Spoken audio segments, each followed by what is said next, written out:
Fala pessoal, beleza? Vocês acabaram de ver a dica aí do professor Alan Ximenes sobre pragas virtuais, malwares, que vai cair na sua prova da PCDF, tá bom? Para quem não me conhece, eu sou o professor Rashid Tagino, professor da matéria de informática, e estou aqui para dar continuidade a esse carrossel de dicas para a PCDF, tá bom? Vamos lá? Vamos falar de quê, professor? Modelo OSI e TCP/IP.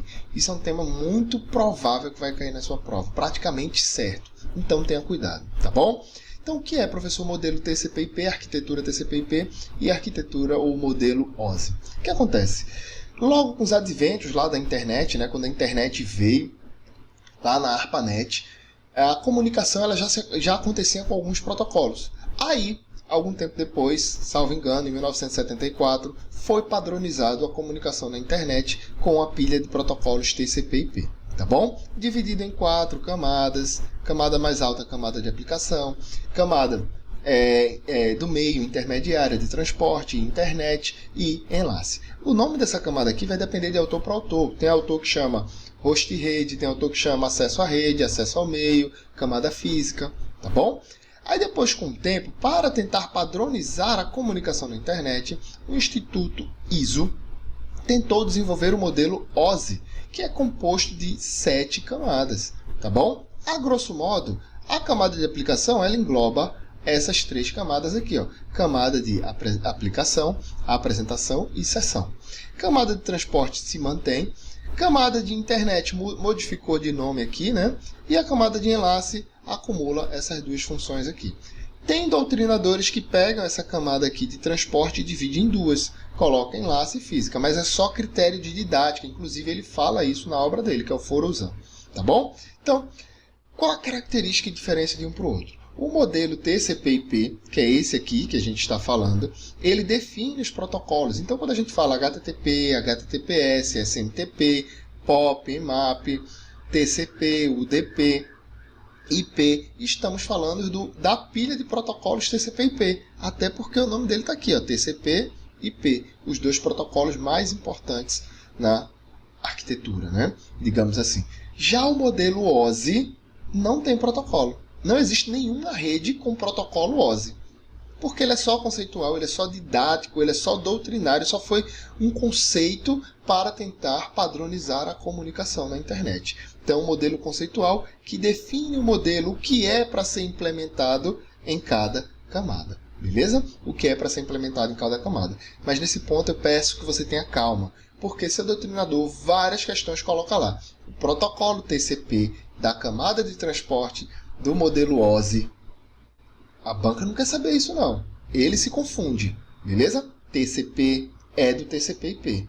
HTTP é do TCP/IP. Do OSI não tem protocolo. Tranquilo? Beleza? Mas é bom você saber disso, mas a banca se confunde com isso. Tranquilo? Show de bola. Então, evoluindo. O modelo OSI ele tem mais o que, professor? Tem isso aqui que cai bastante em prova. As camadas de mais baixo nível, a camada de rede, a camada de rede, a camada de enlace e a camada física. Por que mais baixo nível? Que é a parte que fala com a máquina. Beleza? Esses protocolos aqui, ó, esses protocolos, digamos assim, eles são implementados via software e via hardware. A camada física é só hardware. Beleza? Já a camada mais alto nível, fala com o usuário. Aumentou, elevou o nível de abstração. E a camada de transporte é a camada de nível intermediário. Tá bom? Vamos que vamos. Quando eu falo em camada, tem muita gente que não entende. Por que camada, professor? Porque cada camada faz seu trabalho e passa para demais. Para superior ou pela inferior. Tá bom? Por exemplo aqui, a camada de aplicação, ela recebe o serviço, né? Recebe o serviço lá da camada dos protocolos dos aplicativos. No caso aqui, um webmail ou um correio eletrônico. Então, eu estou enviando um e-mail para simular isso para vocês. Esse e-mail ele é transformado em pacotes, né, em dados, para ser trafegado na internet, porque a comunicação na internet é comutação por pacotes. Então, vai e evolui. Quando chega na camada de aplicação, a camada de aplicação vai e coloca seu cabeçalho, que é o que vai identificar esse pacote quando chegar na outra camada de aplicação. A camada de apresentação também coloca seu cabeçalho. A camada de seção também coloca seu cabeçalho. A camada de transporte coloca seu cabeçalho. E vai passando para demais. Ó. A camada de rede coloca seu cabeçalho. A camada de enlace pode colocar tanto o cabeçalho como cauda. O cabeçalho é chamado de header e a cauda é chamada de trailer. Tá bom? E a camada física vai e coloca seu cabeçalho. Depois que o pacote está todo informado, todas as informações lá, cada camada colocou sua informação, a informação ela é trafegada na rede, no meio físico, que pode ser um meio guiado ou não guiado. Tá? E aí, quando chega no destinatário, essa informação vai, cada um com o seu. Camada 1, informação 1. Camada 2, informação 2. Camada também é chamada de layer, tá? E quando chega lá no destinatário, os dados são desempacotados, digamos assim, e é assim que recebe o e-mail lá, tá bom? Tem muito mais coisa para falar disso aqui, mas é uma dica rápida, vamos evoluindo, tá?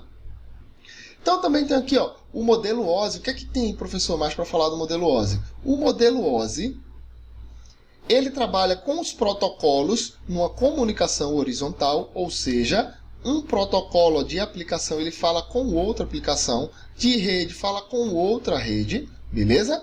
E os serviços são verticais, ou seja, a aplicação envia o serviço para a camada de apresentação, beleza? A apresentação faz sua parte e envia o serviço para a de sessão.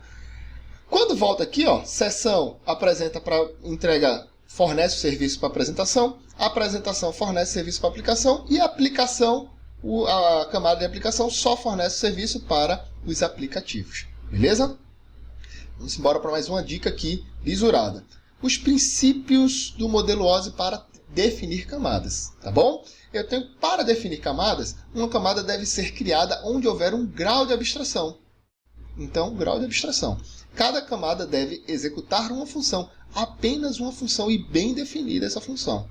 Os limites da camada devem ser escolhidos para minimizar o fluxo de informações entre as interfaces, minimizar que uma camada fale com a outra. Entre uma camada e outra tem uma interface, tá bom? E o número de camadas deve ser grande bastante para que as funções distintas não precisem ser desnecessariamente nas mesmas camadas, e nem pequeno demais. Como é que eu vou lembrar disso na hora da prova, professor? Pega o bizu aqui do professor Gleison Azevedo, aqui ó, afim, beleza? Afim, abstração, função, interface e número de camadas. Então, última dica aqui, que isso aqui cai bastante, tá bom? Os protocolos de mais alto nível, e aí eu vou incluir o de transporte, eles têm uma comunicação fim a fim, ponta a ponta, processo a processo, ou como o Forozan fala, mensagem a mensagem, ou seja, de uma aplicação até a outra. Você, quando envia um e-mail, seu correio eletrônico vai se comunicar com o correio eletrônico do destinatário, tá bom? Já os protocolos de baixo nível têm uma comunicação ponto a ponto, a cada ponto ele se comunica, cuidado que aqui é ponto a ponto e aqui é ponta a ponta, ou rope a rope, ou também pode chamar nó a nó, a cada nó ele se comunica. Por quê? Nesse cenário aqui, ó, a cada roteador no percurso, os pacotes são lidos e acrescentados mais informações, tá bom? Pessoal, as dicas essas aí, tá bom? Quem quiser testar seu conhecimento, lá no meu Instagram aqui, ó, Professor Rachid Tagino, só é clicar na minha bio aqui, no meu link aqui, que eu coloquei para vocês aqui, ó, um simulado que vocês podem testar isso aí. Lá vocês já vão testar suas questões aí, se vocês acertaram ou não, se vocês entenderam ou não. E agora, para continuar esse carrossel, eu passo a dica aí para o professor Jonatas Gomes, que vai falar sobre modelo relacional. Aquele abraço, pessoal!